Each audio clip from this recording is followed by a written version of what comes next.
Turn heads and bring the hype with a custom hype chain from Lotwin. Perfect for youth sports, fantasy football, or just flexing your pride. Go to Lotwin.com, use the promo code TCCPOD for 10% off your order. That's Lotwin.com, promo code TCCPOD for 10% off. Get your custom hype chain and get hype with Lotwin.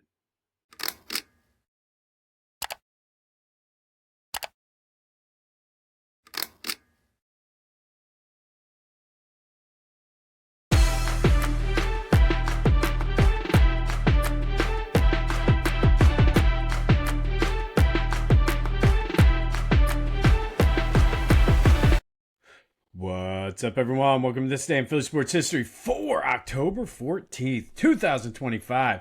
I'm your host, Jim Montgomery. Welcome to a Tuesday edition of the podcast. It is Tuesday. That means it's time for a little motivation / positivity. Brought to you, as always, by the Clashing Conferences Sports Fan Network. Go to clashingconferences.com to see how you can get involved. Join the team. Come over. Talk some sports and have some fun. There's a Mariners fan in the group, so she has been ecstatic. Lots of Bears and Commanders fans going back and forth last night, so it's a good time. Go to clashingconferences.com to see how you can join today. Always looking for new fans. All right, today's quote comes from Eleanor Roosevelt, and I felt that this was pretty appropriate for what's been happening in Philly and just in general. But no one can make you feel inferior without your consent. And I love this because essentially it's saying you're in control of your own confidence, your own self-worth, and you have the power to reject negative messages, negative comments, negative vibes, whatever, to make sure you're in charge. So nobody can make you feel any way that you don't want to feel. So take charge, take the ability to make the changes, to make yourself feel better, do what's best for you. And I like this because really words only have power if you give the words the power. So no matter what anybody says, what anybody feels, you and you alone have the ability and the power to give those words power or just dismiss them. Obviously, a lot of times this is easier said than done. There are times where you're just not feeling good about this, that, or the other. So use this as motivation to make some self-improvements, make yourself feel better, do something that's going to give you that confidence, and be resilient, because it's not, I talked about my one of my favorite quotes, "Always forward, never straight," by the late Dave Sharapan. And that's the truth. Progress is not a straight line. There's going to be peaks and valleys. So just be resilient, fight through those low times. And truthfully, the Philly sports tie here is we had a rough week. Giants fans are talking their trash. Mets fans are talking their trash. But it is what it is. We know what happened. We know what the Eagles got to have to do. We know what that team is. So just let it roll off your back, man. The haters are going to hate, but no one can make you feel inferior without your consent. Thank you, Eleanor Roosevelt, for that. And again, don't let words have power. Only you can choose to give those words power. So hopefully you can take something out of that through your weeks. This has been Tuesday Motivation / Positivity, brought to you by the Clashing Conferences Sports Fan Network. Go to clashingconferences.com for details on how you can join. This podcast, This Day in Philly Sports History, and the Brotherly Birds Breakdown are proud members of the Clashing Conferences Sports Fan Network. All right, so speaking of those Eagles,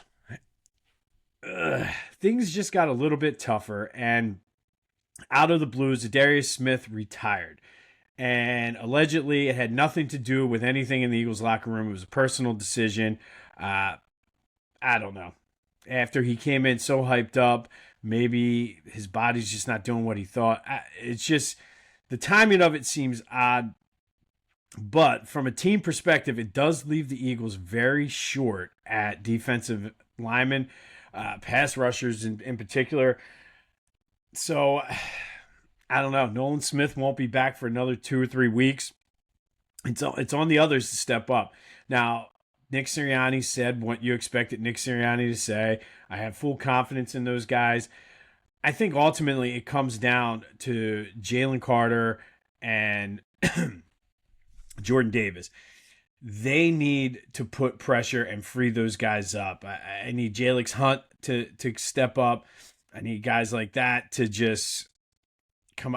Maybe now that Nakobe Dean's back, they do some packages with Jihad Campbell as an edge rusher. But it does put them in a bad position. I fully expect Howie to be on the phones. The issue is he should have already been on the phone for a cornerback too. So price at this point is going to be high. So your move, Howie. What do you got?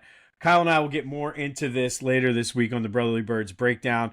So that will be out during Thursday Night Football. But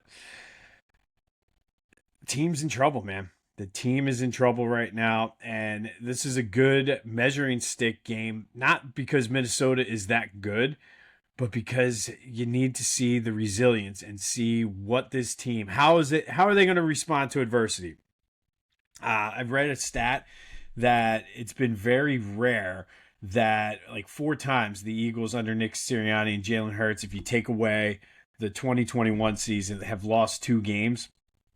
And I think actually, even if you include the 2021 season, it's only been 4 times, and 3 of them happened during that 23 collapse. So this is uncharted territory for the most part for this team. So I'm very anxious to see how they bounce back from this and how they handle it. They've been through the 2023 collapse, so hopefully they've learned from that and are able to bounce back, because the truth of the matter is they're a good team. They just need to believe that they're a good team. So we'll see what happens. We'll have more. Hopefully we get a clearer picture on the injury front today when they return to practice. But Kyle and I will have more on this on the Brotherly Birds breakdown. The other thing, I did watch the Saquon Barkley documentary over the weekend, and it was good. I highly recommend it if you haven't watched it yet. It was pretty good. It was an interesting concept. Kind of gives you a glimpse behind the scenes almost. Certainly doesn't paint the Giants in the best of light as far as all the things they've said and wanting to keep Saquon. But it was good. I highly recommend watching it. And it was a little bit of a glimmer of positivity this weekend through the negative whatever. So I highly recommend watching the Saquon documentary, though. Phillies news, Rob Thompson will be back. People were very mixed on this. I think it's the right move. I really, really do. I think you can point to any manager and question some of the decisions. You make the right one sometimes. You make the wrong one sometimes. I do think it ultimately comes down to the players. So I think Rob Thompson does need to be on a shorter leash next year. Maybe my bold prediction of him getting fired was a year too early, but I think he earned the right to come back. I don't know if I'd give him an extension yet. I want to see how the team is constructed. I want to see how they respond. But I do think it's the right move, at least to start the season. Because this team is still a very good team. They tend to go cold, and yes, they're getting older, but these guys know what they need to do. I don't think it's so much the manager as the players. And again, maybe we start the season slow, and then you have to make that change. But I think bringing Rob Thompson back is the way to go. So kudos to the Phillies for doing what I feel is the right move. And I know a lot of you out there disagree. So hit me up on the Back to the Future voice and text line, 267-495-8531. Tell me why I'm wrong and why the Phillies should not bring back Rob Thompson. All right, some Sixers news. And I like this one. They are bringing back hip-hop for those games where they're honoring the 2000-2001 teams. I really don't think they should have ever gotten rid of hip-hop. I think hip-hop caught the wrath of the team being the way the team was. And no disrespect to Franklin the dog. I like the concept. He's not hip-hop. I feel like you need one of those energetic athletic mascots. And again, no disrespect to you, Franklin. I like the concept, but excited to see hip hop come back for this season. Hopefully, it's not the highlight of the year. But like I said yesterday, I'm all in on this team. So only to get my heart broken yet again. But hip hop is coming back, so at least there's that. All right, Flyers with a big win yesterday in the home opener. Excuse me, 5-2 over the Panthers. Dan Vladar was outstanding, 24 saves, and the team played with different energy. And I felt that this is a game last year they would have lost under. Why can't I think of the coach's name now? Either way, but Tocchet had these guys playing well. Sean Couturier with 2 goals and 2 assists. Flyers got up 2-0. Panthers came back and tied it. I mean, they are the 2-time defending Stanley Cup champions, and that's usually where they would have folded under Tortorella. That was his name. That's where they would have folded last year, and they would have ended up losing this game 5-2. So you're already seeing the difference. They battled back. They scored the goal and then added 2 empty netters for their first win of the season. So good, resilient bounce back win there for the Flyers. And I do want to mention they did a very good job honoring Bernie Parent before the game. They did a nice little pregame ceremony. His family came out and did the ceremonial puck drop. Flyers are wearing number 1 patches, and they have the number 1s behind the goals, which apparently will stay there. The other thing I thought was pretty cool is for the player of the game, teams do different things. Usually it's a hat or something. They're giving out this year Bernie Parent style goalie mask, which I really like. So they will be honoring him all year. But a good win for the Flyers. They get their first win of the season. Good plus money line bet for me yesterday. Really made the difference thanks to the Bears beating the Commanders, which is good, just not good for my bankroll. All right, let's do some housekeeping. Be sure to follow me on social media at Philly Jimbo on all platforms. Subscribe to the YouTube channel, Jimbo_Mont. That's the best way to stay in the loop when new videos get posted, especially the Brotherly Birds breakdown, which will be posted during Thursday Night Football. Be sure to review, comment, subscribe, all that other good stuff. It all helps us outsmart the algorithm. Want to show off your Philly pride without saying a word? Philly Goat has you covered. From tees, hoodies, shoes, and hats, their gear screams Philly louder than an Eagles fan at the vet. Whether you're tailgating in South Philly or trying to flex down the Jersey Shore, do it in style. Hit up phillygoat.com, use the promo code Jim Montgomery, and get 10% off your order.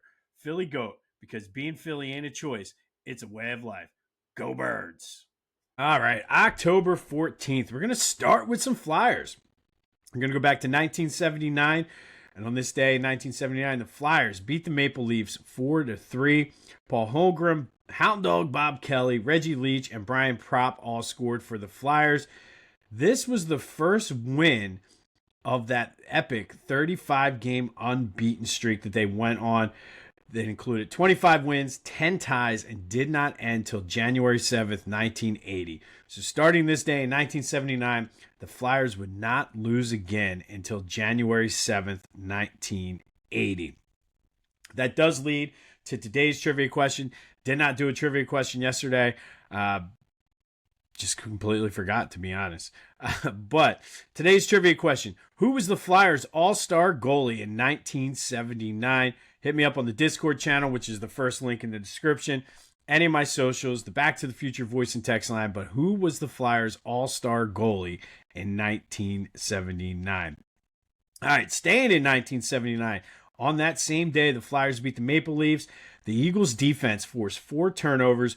Wilbur Montgomery ran for 117 yards and a touchdown, added another 32 receiving yards as the Eagles beat the Cardinals 24-20 at the Vet to move to 6-1. That 79 season, hopes were high. They ended up with an 11-5 record, tied with the Cowboys for first place, but due to the tiebreaker, ended up with a wild card before being upset by the Tampa Bay Buccaneers in the playoffs, putting on hold that Cowboys Eagles NFC Championship game for another year. And then 1 year later, down 4-0 after 3 innings, the Phillies exploded for 2.5 innings, I should say, exploded for 5 runs in the third, thanks in part to a 3-run homer by Bake McBride. Phillies would hold on to win Game 1 of the 1980 World Series 7-6. It was their first World Series win since 1915. But Phillies go up 1-0 on the Royals on this day in 1980. And then fast forward to 2022.